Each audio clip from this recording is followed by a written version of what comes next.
날씨를 또 이겨내고 이 자리에 나오신 모든 성도님들을 주님의 이름으로 환영합니다. 오늘 본문은 성도의 중생, 즉 구원을 얻게 된 상황으로 시작합니다. 그리고 구원을 얻게 된 과정을 통해 성도가 놀라우신 하나님의 사랑을 고백하며 그 사랑을 가지고 어떻게 살아가야 할지에 대해서까지 이야기합니다. 11절부터 한 절씩 살펴보며 함께 오늘 본문을 나누도록 하겠습니다. 11절 말씀을 제가 다시 읽어드리겠습니다. 또 그 안에서 너희가 손으로 하지 아니한 할례를 받았으니 곧 육의 몸을 벗는 것이요 그리스도의 할례니라. 아멘. 먼저 바울은 골로새 성도들을 향해 너희가 손으로 하지 아니한 할례를 받았다라고 이야기합니다. 할례는 유대인들에게 있어서 이 유대인이냐 아니냐를 나누는 가장 중요한 기준이기도 했습니다. 이 할례에는 중요한 영적인 의미가 있었는데요. 먼저 이 할례의 기원을 알아보기 위해서는 구약 성경인 창세기로 가야 합니다. 하나님께서는 아브라함에게 아들을 약속하셨죠. 하지만 아브라함이 하나님과의 약속을 기다리지 못하고 86세에 이스마엘을 낳게 됩니다. 그리고 하나님께서 아브라함에게 13년 동안 침묵하십니다. 그리고 아브라함이 99세 때에 하나님이 다시 말씀을 하시는데요. 그때 13년 만에 처음으로 명령하셨던 말씀이 바로 할례였습니다. 할례는 남성의 생식기 끝에 있는 그 표피를 자르는 것을 뜻합니다. 이것은 이제는 내가 육신에 대해서 죽었다라고 하는 영적인 선언입니다. 하나님께서 할례를 명하신 후에 아브라함과 아브라함 가정 안에 있는 모든 남자들이 할례를 받았습니다. 그리고 나서 드디어 아브라함에게 약속의 자손인 이삭을 주셨습니다. 즉 이 할례에 대해 정리를 하자면요, 할례는 나의 육신에 대해 죽고 하나님의 약속에 대해 살았다는 의미입니다. 그래서 유대인들은 그동안 이 할례의 방식을 통해서만, 아브라함이 했던 할례의 방식을 통해서만 약속의 자손이 될 수 있다고 했습니다. 그래서 골로새 교회 성도들에게도 이 율법주의자들이 끊임없이 할례를 받아야만 너희들이 구원을 받을 수 있다, 할례를 받아야만 너희가 약속의 자손이 될 수 있다라고 이야기했던 것입니다. 하지만 바울이 이것을 전면으로 반박하고 있는 것입니다. 그리스도를 믿는 우리는 더 이상 이전의 할례의 방식을 통해 구원을 얻는 것이 아니라고 말입니다. 우리는 예수 그리스도를 고백함을 통해 우리의 옛 습관, 옛 삶인 육의 몸을 벗어버리게 됩니다. 따라서 11절에서 말하고 있는 그리스도의 할례는요, 손이나 어떤 보여지는 행위로 이루어지는 것이 아니라 믿음을 통한 고백으로 이루어지는 것을 말하는 것입니다. 그리고 바울은 이 구약의 단어인 할례를 다른 한 단어로 바꾸어 주는데요, 우리 12절 말씀은 같이 보겠습니다. 시작.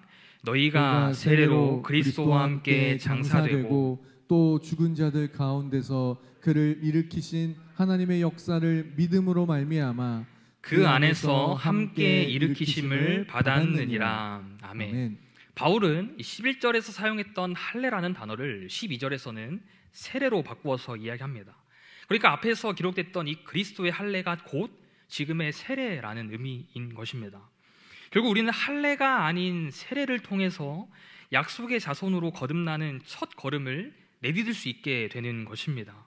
그런데 이 과정 가운데 우리가 기억해야 하는 것이 있습니다. 12절을 다시 보시면요, 그리스도와 함께 장사되고 또 죽은 자들 가운데서 그를 일으키신 하나님의 역사를 믿음으로 말미암아 그 안에서 함께 일으키심을 받았느니라 라고 기록합니다. 그리스도께서 십자가에 달려 죽으셨고 하나님께서는 죽은 자들 가운데 있던 그리스도를 다시 살게 하셨습니다.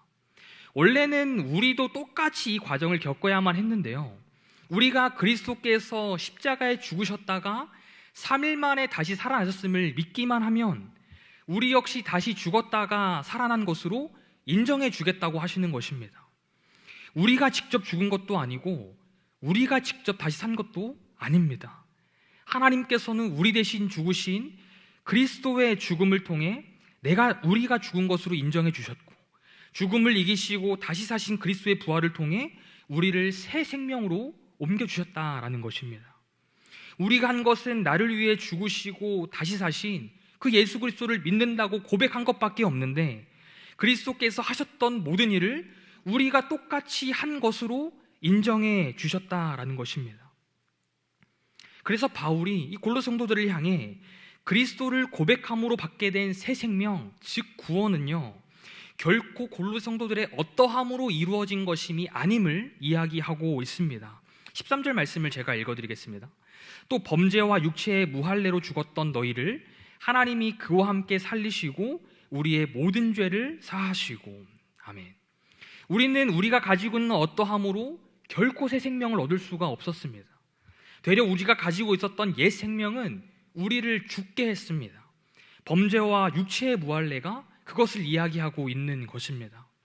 무할례로 죽었다라는 것은요, 영적으로 멀리 떠나 있는 상태로 하나님과 분리되어 있는 상태를 뜻합니다. 즉 우리의 죄악된 본성으로 인한 범죄와 하나님을 가까이 하지 않던 옛 본성을 통해 우리는 죽을 수밖에 없었고 우리를 죽음으로 인도했다라는 것입니다. 우리가 세례를 통해 그리스도께로 회심하고 믿음의 고백을 통해 구원을 받은 그때를 떠올려 볼까요?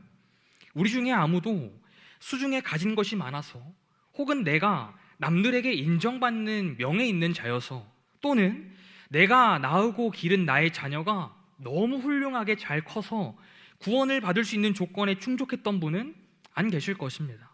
혹시 누군가가 우리에게 이러한 조건들을 이야기한다면 그것은 이단이겠죠. 세례를 통해 내가 하나님 앞에 얼마나 큰 죄인인지 깨닫고 예수 그리스도를 믿는 고백을 통해 구원을 얻는 것은요, 나의 어떠함으로 주어지는 것이 아닙니다. 오히려 우리의 옛 생명을 생각해 볼 때요, 새 생명인 구원을 얻을 만한 것이 우리 안에는 아무것도 없다라는 사실입니다. 범죄로 가득한 우리의 마음일 뿐이고요, 하나님을 가까이 하지 않는 영적으로 무뎌진 상태에 있는 우리였습니다. 그러나 하나님께서 우리를 그리스도와 함께 살리시고 우리의 모든 죄를 다 용서해 주셨다라는 것입니다. 그리고 하나님께서 우리의 모든 죄의 본성을 용서해 주시기 위해서 구체적으로 하셨던 사역들이 있습니다. 우리 14절 말씀은 같이 한번 보겠습니다. 시작. 우리를 거스르고 불리하게 하는 법조문으로 쓴 증서를 지우시고 제하여 버리사 십자가에 못 박으시고. 아멘. 아멘. 하나님께서는 우리를 불리하게 하는 법조문으로 쓴 증서를 지우셨습니다. 여기에서 말하고 있는 법조문으로 쓴 증서는요, 세번역 성경에서는 이 빈문서로 표현하고 있습니다. 얼마 전 주일마다 나누었던 주기도문 강해 기억하시나요? 당시 우리는 주기도문에서 말하는 죄가 우리가 진 빚을 뜻함을 배웠습니다. 우리는 하나님께 빚을 졌고 평생 아무리 수고하고 노력해도 그 빚을 갚을 수 없었습니다. 나를 포함해 가족과 내 온 집안의 소유물을 다 팔아도 우리는 그 빚을 갚을 수 없었습니다. 그런데 하나님께서 그 빈문서를, 그 빚을 그냥 지워주신 것입니다. 우리는 빚을 갚지 못해서 죽음 앞에 죽음을 벌벌 떨며 기다리는 존재였는데 하나님께서는 그냥 그 빚을 없애주신 것입니다. 우리가 심판을 받기 위해 재판장에 가면 우리는 무조건 분리할 수밖에 없는데요, 더 이상 우리를 분리하게 만드는 그 빈문서를 하나님께서는 그냥 깨끗하게 없애주셨다라는 것입니다. 그리고 심지어는 그 증서를 버려서 없애주셨습니다. 이제 어느 누구도 그 증서를 찾을 수 없고 그 증서를 가지고 와서 우리에게 우리가 어떠하다 왈가왈부할 수 없다라는 것입니다. 유일하게 효력을 가지고 있던 모든 문서가 없어졌습니다. 그런데 그 증서를 없애주신 방식이 상당히 특별합니다. 14절 하반절을 보니 그 증서를 십자가에 못 박으심으로 없애버리셨다 합니다. 무엇을 의미하는 것이냐면요, 우리의 빈 문서를 십자가에 못 박기 위해 그 문서를 짊어지고 십자가에서 죽어야 할 누군가가 필요했다는 것입니다. 그런데 하나님께서 이 일을요, 빚을 진 우리에게 짊어주신 것이 아니라 하나뿐인 아들 그리스도에게 맡겨주신 것입니다. 즉 우리가 진 빚을요, 우리에게 담당하게 하지 않으시고 예수님께서 대신 갚게 하신 것입니다. 그래서 예수님께서 십자가에 못 박히실 때 우리의 모든 빈 문서를 가지고 십자가 위에서 죽으셨던 것입니다. 사랑하는 여러분, 하나님께서요, 우리의 죄악된 본성의 문제를 해결하기 위해서 하나밖에 없는 아들 예수 그리스도를 십자가에 매달아 죽게 하신 것입니다. 우리를 살리기 위해 하나밖에 없는 아들 그리스도를 죽이신 것이고, 우리의 죄의 문제를 해결하기 위해 하나밖에 없는 아들 그리스도를 죽이신 것입니다. 이 사실이 믿겨지십니까? 신앙생활을 1년 하셨든지 5년 하셨든지 10년 하셨든지 30년을 하셨든지 상관없이 오늘도 여전히 나의 죄를 위해 그리스도께서 모든 빈 문서를 가지고 십자가에서 죽으셨음이 실제적으로 믿어지십니까? 이런 의미에서 오늘 본문을 보고 난다면요, 하나님 앞에 우리가 할 수 있는 말은 딱 한마디밖에 없는 것 같습니다. 오늘 설교 제목이기도 하죠. 도대체 왜요? 도대체 우리가 뭐길래 하나님 우리에게 이러한 은혜를 주시는 것입니까? 이것이 십자가의 원리이기 때문입니다. 십자가의 원리는요, 도대체 왜요? 라는 질문을 만들어냅니다. 십자가의 원리는요, 비이성적이고 비상식적입니다. 십자가의 원리는요, 이해할 수 없는 사랑을 보여주는 표징입니다. 그래서 우리 중에 그 누구도 이 십자가의 원리를, 십자가의 근거한 하나님의 놀라운 사랑을 사람의 언어로 풀어낼 수 없는 것입니다. 우리가 이해할 수 있게 되고 우리가 설명할 수 있다면 그것은 은혜가 아닙니다. 우리가 이해할 수 없고 우리가 설명할 수 없고 우리가 다 깨달을 수 없기에 우린 십자가를 바라보며 그저 십자가는 은혜다라고 고백하는 것입니다. 바라기는 이 십자가의 사랑을 이해하려고 하기보다는 그저 한없이 부족한 내게 주시는 은혜로 받게 되기를 소망합니다. 그럴 때에 비로소 그 은혜에 힘입어 내가 받은 은혜에 감사해서 나도 그 은혜대로 살아가기로 결단하게 될 수 있을 거라 믿습니다. 그렇다면 성도님들께 한 가지 질문을 드리겠습니다. 오늘 본문과 같이 복음을 선포하는 말씀 앞에서, 그리고 우리의 머리로는 도저히 이해할 수 없는 이 놀라운 하나님의 사랑 앞에서 도대체 왜요? 라는 이 질문을 던지며 살아가고 계십니까? 혹시 내가 살아가는 삶의 환경이 퍽퍽해서 현재 내 앞에 놓인 삶의 많은 문제들이 더 크게 보여서 내 마음을 찌르며 내 마음을 강하게 진동했던 그 복음의 메시지를 마주해도 그래, 하나님께서 그러셨지, 참 감사한 일이지, 근데 지금 내 삶하고는 크게 관련이 없는 것 같은데, 나는 내 삶이 지금보다 더 나아졌으면 좋겠는데 하나님께서 나의 이 문제들은 언제 응답해 주실까 하며 하나님의 사랑 메시지에 무감각해져 있는 분들은 안 계십니까? 바라기는 지금 함께 나누고 있는 이 말씀을 통해 하나님의 사랑이 다시 회복되기를 소망합니다.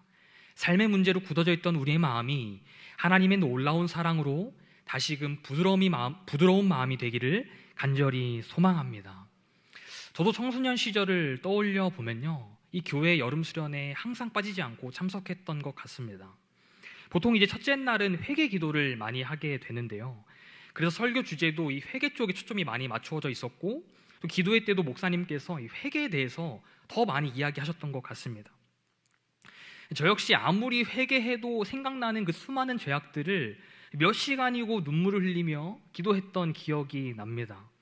그렇게 몇 시간씩 눈물 흘리면서 기도를 하게 되면요, 정말 신기하게도 하나님께서 저의 모든 죄를 깨끗하게 용서해 주신다는 것이 느껴졌습니다.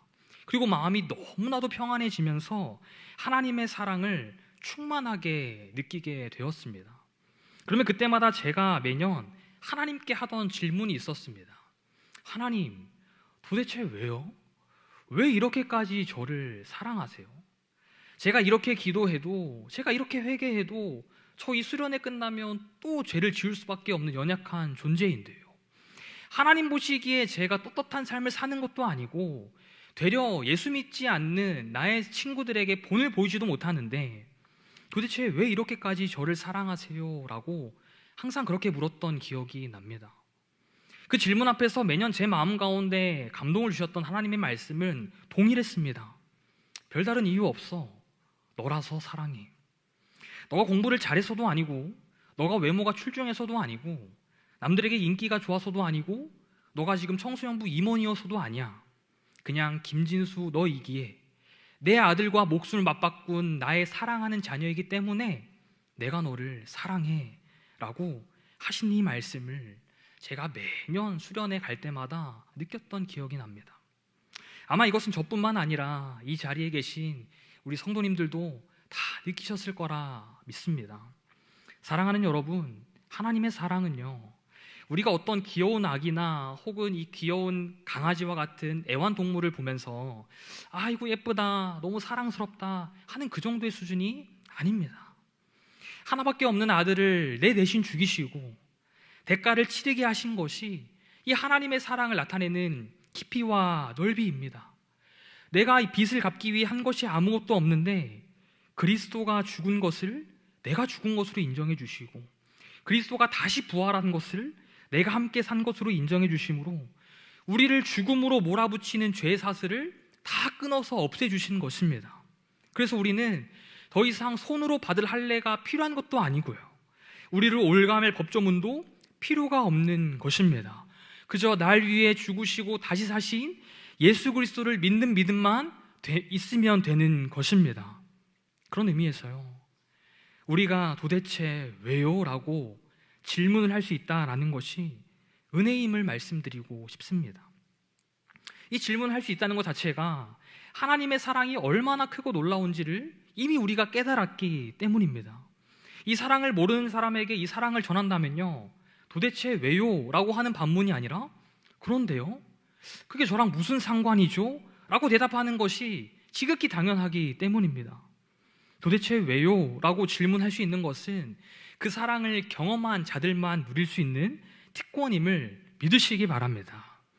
그런데 하나님께서는요, 이 도대체 왜요? 라고 반문할 수 있는 은혜를요, 우리만 누리기를 원치 않으신다는 것입니다. 그래서 오늘 말씀을 통해 우리가 이 세상을 어떻게 살아가야 될지 도전하시는데요, 우리 본문 말씀 15절 같이 보겠습니다. 시작. 통치자들과 권세자들을 무력화하여 드러내어 구경거리로 삼으시고 십자가로 그들을 이기셨느니라. 아멘. 여기에서 무력화라고 하는 것은요, 전쟁에서 패배한 그 적장의 갑옷을 벗기는 것을 뜻합니다. 그런데 이들의 무력화가 언제 일어난 것이냐면요, 그리스도께서 십자가 위에서 죽으실 때 일어난 것입니다. 즉 그리스도께서 죽으실 때 세상의 통치자들과 권세자들이 다 패배했다라는 것입니다. 사실 겉으로 본다면 그리스도께서 십자가 위에서 죽으신 것이 그리스도께서 패배하신 것 같은데, 실제로는 그리스도께서 우리의 모든 죄의 허물을 위해 죽으심으로 우리를 올감하던 세상의 통치자들과 권세들이 더 이상 힘을 쓰지 못하게 되었다는 것입니다. 그리고 결국에는 죽음을 이기시고 승리하신 그리스도가 이 세상 가운데 최종 승리자가 되어주셨다라는 것입니다.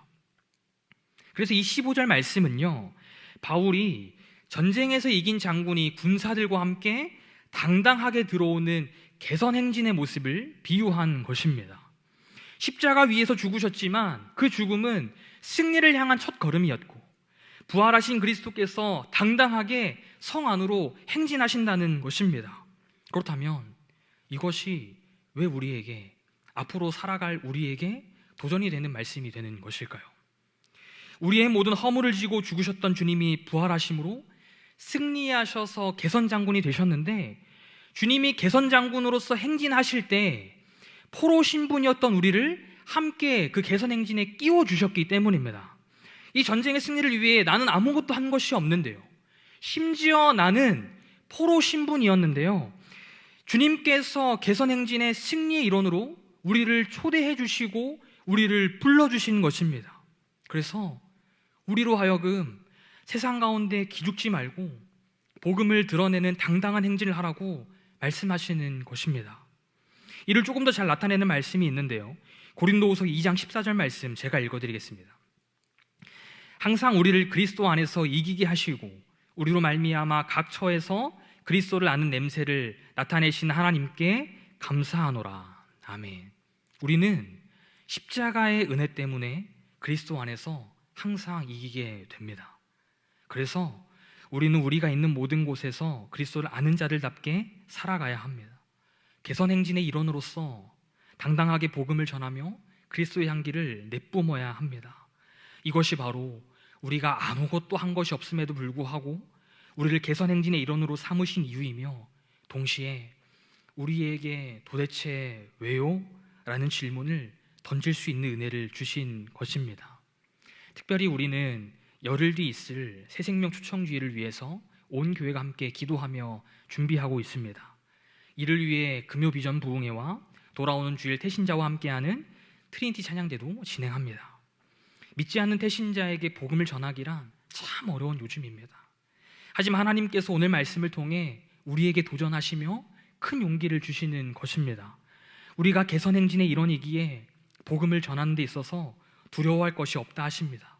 그래서 우리는요, 지난주일 말씀처럼 복음을 듣고 거절할 태신자들을 두려워하는 것이 아니라 믿지 않는 태신자들의 영혼을 멸하실 수 있는 하나님을 두려워해야 하는 것입니다.